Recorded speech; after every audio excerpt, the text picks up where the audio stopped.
یو مسلې د زکات متعلق دا تپوس کوي چې د نیکه خور له یا د نیا خور له زکات ورکولی شي که نه، یا د پلار خور له او د پلار رور له یا د مور خور او د مور رور له زکات ورکولی شي که نه.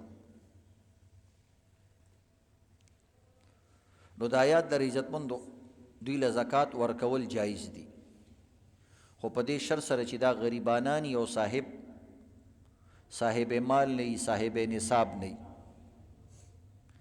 یعنی هغه نصاب چې په خپله باندې په انسان باندې زکات واجبوي هغه دوی سره نه وي،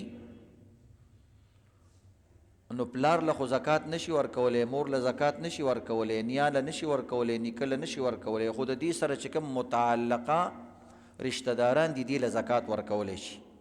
ستا ورونه دي هغوی له هم ورکولی شي، د هغوی بچو له هم ورکولی شي، خورۍ له، وراره له، بانجا بانجي، بتیجه بتیجي، ماموزات چچازات، د ترور زوی، د ماما زوی، د کاکا زوی، کاکا ماما. خو دې کې به یو شرط دی، دوه شرطونه به یو چې دا سید نه او دویم نمبر مالداره نه.